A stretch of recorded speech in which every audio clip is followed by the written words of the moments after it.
Napoleon Bonaparte 15 August 1769 খ্রিস্টাব্দ থেকে 5 মে 1821 খ্রিস্টাব্দ অবধি ছিলেন ফরাসি বিপ্লবের সময়কার একজন জেনারেল।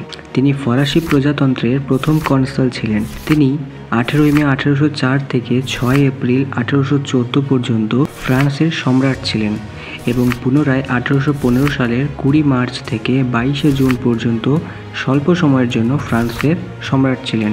তিনি ইতালির রাজাও ছিলেন। এছাড়া তিনি সুইস কনফেডারেশনের মধ্যস্থতাকারী এবং কনফেডারেশন অফ রাইনের রক্ষকও ছিলেন। আজ আমরা জানব এই মহান শক্তিশালী বীরের কিছু বাণীর সম্পর্কে, যেগুলি আমাদের জীবনে আত্মবিশ্বাস বাড়াতে সাহস তৈরি করবে। আমার অভিধানে অসম্ভব নামে কোনো শব্দ নেই।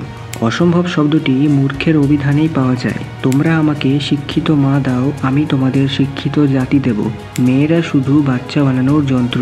মৃত্যুর কারণই মানুষকে শহীদ বানায়, মৃত্যু না। সর্বদা গরিব থাকার নিশ্চিত উপায় হচ্ছে সৎ থাকা। তুমি যদি চাও কোনো কিছু ভালোভাবে হোক, তবে তা নিজে করো।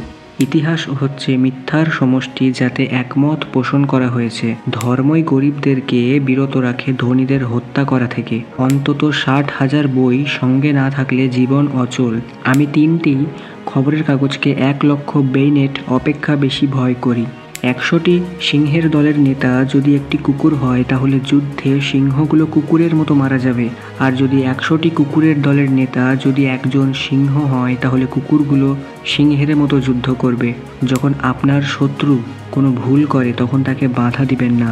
নেপোলিয়ন বোনাপার্টের কোন বাণীটি আপনার সবথেকে ভালো লেগেছে সেটা অবশ্যই কমেন্ট বক্সে জানাবেন। ভিডিওটা ভালো লাগলে শেয়ার করবেন। চ্যানেলে নতুন হলে সাবস্ক্রাইব করে পাশে থাকবেন। দেখা হচ্ছে পরবর্তী ভিডিওতে।